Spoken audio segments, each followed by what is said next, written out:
व बरक़ात हैं। बड़ी खूबसूरत हदीस पाक है नबी पाक अलैहिस्सलाम की। हम सब के दिलों में कुछ ना कुछ तमन्नाएं होती हैं, डिज़ायर्स होती हैं, ख्वाहिशात होती हैं, और तमन्ना ये होती है वो पूरी हो जाए। हैं, आओ आज मैं बताता हूँ, नबी पाक अलैहिस्सलाम ने एक फ़ॉर्मूला दे दिया है, एक ज़बरदस्त तरीका बताया है कि जिससे हमारी आरज़ुएँ, हमारी ख्वाहिशात, हमारी तमन्नाएँ पूरी हो सकती हैं। सरवर कायनात अलैहिस्सलाम ने फरमाया, मन सल्ला अलैया फ़ी यौमिन मिअत मर्रतन, जिसने रोज़ाना मुझ पर 100 मरतबा दुरूद भेजा, क़दल्लाहु लहू मिअत हाजतिन, अल्लाह तबारक व तआला उसकी 100 हाजतें पूरी फरमाएगा। 100 दुरूद, 100 हाजतें। हम तो 2-3 हाजतें फिर ऐसे फंसे हुए हैं कि वो काम सीधे हो जाएं तो पता नहीं कितने बड़े मामले हल हो जाएंगे। 100 हाजतें। अच्छा, फिर करम नवाजी देखो, अल्लाह करीम है ना, बंदों पर मेहरबान है, वो ज़्यादा जानता है, बेहतर जानता है कौन सी चीज़ हमारे लिए कितनी ज़रूरी है। तो फिर आका फरमाते हैं, सबईना मिनहा लिआखिरतिही व सलासीना मिनहा लिदुनिया। आका फरमाते हैं उनमें 70 आखिरत की और 30 दुनिया की हाजात होंगी। दुनिया में 30 हाजतें पूरी हो जाएंगी और आखिरत की 70 हाजतें पूरी होंगी। और करना क्या है, मेहनत क्या करनी है, कोशिश क्या करनी है, सिर्फ 100 बार दुरूद पाक पढ़ने वाले को ये अजर मिलता है। तो ऐ मेरे मीठे इस्लामी भाइयों, चलते फिरते उठते बैठते आजकल सोशल मीडिया पे घंटों हमारे वक्त गुजर रहे हैं, उससे बचिए और दुरूद पाक अपनी ज़बान पर जारी रखिए। फिर देखें इंशाअल्लाह। बल्कि मैं सच बताऊं, अगर कोई ऐसा मेरा भाई बैठा है ना जो परेशान है, बीमार है, कर्जे में डूबा हुआ है, किसी डिफ़िकल्टी में है, घर में प्रॉब्लम है, तबीयत ठीक नहीं है, आप यकीन करें, आप दुरूद पाक का वजीफ़ा शुरू कर दें और पढ़ते रहें बस। आप अपनी आंखों के सामने देखेंगे कि चीज़ें आसान होना शुरू हो गई हैं, तबीयत बेहतर होना शुरू हो गई है, बोझ हल्का होना शुरू हो गया है, टेंशन फारिग होना शुरू हो गया है। मसला यही तो है कि प्रॉब्लम में, मुश्किल में हम सबको याद करते हैं, सबके पास जाते हैं, नहीं पुकारते तो अपने रब को नहीं पुकारते, अल्लाह के हबीब अलैहिस्सलातु वस्सलाम पर दुरूद नहीं पढ़ते। तो अपनी आदत बनाएं। और दुरूद पाक तो कब कब किस किस को काम आया है।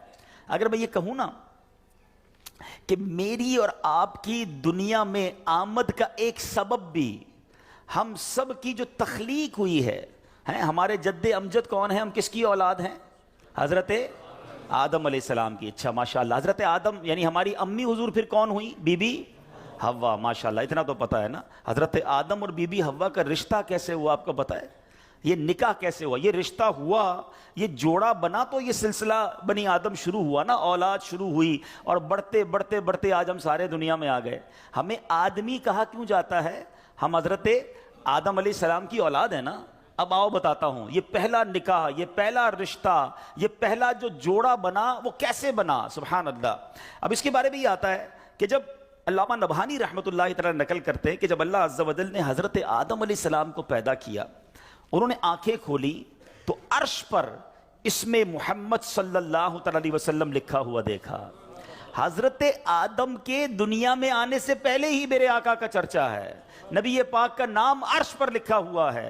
अब अर्ज़ की, ऐ मेरे रब, क्या मुझसे बढ़कर भी तेरी बारगाह में कोई इज्जत वाला है, मुअज़्ज़ज़ है? हज़रत आदम अल्लाह से पूछ रहे।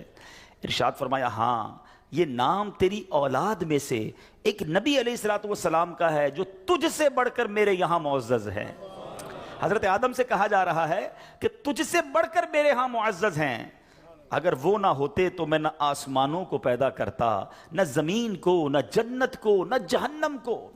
फिर जब अल्लाह अज़्ज़ व जल ने उनकी पसली से हज़रत हव्वा रज़ियल्लाहु ताला अन्हा को पैदा किया तो आदम अलैहिस्सलातु वस्सलाम ने उन्हें देखा, ऐसी मखलूक कि जिसके मुशाबे कोई और मखलूक ना थी।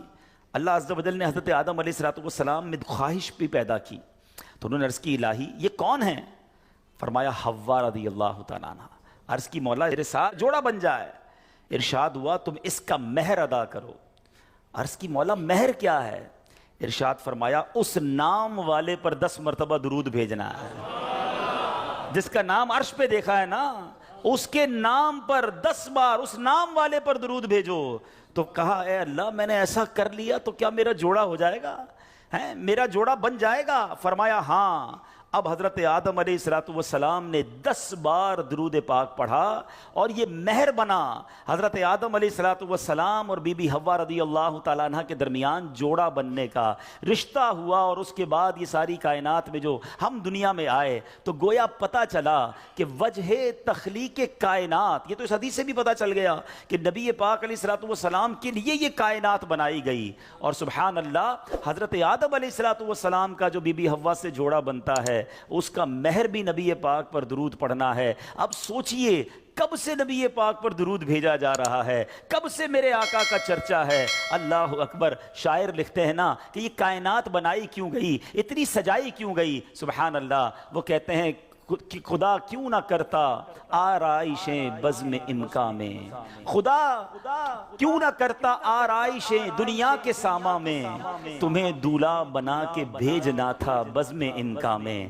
یہ ساری کائنات ہی سجائی گئی ہے نبی پاک علیہ السلام کے لیے۔ مولانا حسن ادا خان صاحب لکھتے ہیں نا، کونین بنائے گئے سرکار کی خاطر، کونین بنائے گئے سرکار کی خاطر، کونین کی خاطر تمہیں سرکار بنایا، ایسا تجھے خالق نے طرح دار بنایا، یوسف کو تیرا طالب دیدار بنایا۔ حضرت آدم علیہ السلام نے جب یہ سوال کیا ہوگا، ذرا امیجن کریں کہ یا اللہ مجھ سے بڑھ کر بھی کوئی تیرے ہاں عزت والا ہے، تو بتایا کیا گیا ہے تیری اولاد میں آنا تیرے بعد بظاہر ہے مگر تجھ سے بھی زیادہ عزت والا ہے۔ سیدی اعلیٰ حضرت امام اہل سنت بڑا پیارا شعر لکھتے ہیں کہ جب سے حضرت آدم علیہ السلام کو یہ پتا چلا کہ میری اولاد میں کوئی ایسی شخصیت نے بھی آنا ہے جو رب کے یہاں اتنا مقبول ہے، تو اس کی یاد میں حضرت آدم علیہ السلام گویا گم رہا کرتے۔ سبحان اللہ۔ سیدی اعلیٰ حضرت لکھتے ہیں کہ حضرت آدم علیہ السلام کیا کہا کرتے کہ ظاہر میں میرے پھول ہیں،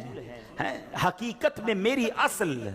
بعد میں آنے والا تنے کے تنا جو ہے اس کے بعد پھول آتا ہے نا، کہتے ظاہر میں تو میرے پھول ہیں، حقیقت میں میری اصل، اس گل کی یاد میں یہ صدا ابو البشر کی ہے۔ ابو البشر کہتے ہیں حضرت آدم علیہ السلام کو، وہ اس وقت بھی نبی پاک کو یاد کرتے تھے کہ ایک پھول نے آنا ہے، لیکن باغ سجایا اسی کے لیے گیا ہے، سب ساری کائنات سجی اسی کے لیے ہے۔ سیدی اعلیٰ حضرت لکھتے ہیں نا، کیا خوبصورت بات لکھتے ہیں، انہی کی بو مایہ سمن ہے، انہی کا جلوہ چمن چمن ہے، انہی سے گلشن مہک رہے ہیں، انہی کی رنگت گلاب میں، آقا ہی کا سب کچھ ہے، انہی کا سب یہ سجایا ہوا، ان کے صدقے سے یہ ساری کائنات بنی ہے۔ اللہ بس نبی پاک کا سچا غلام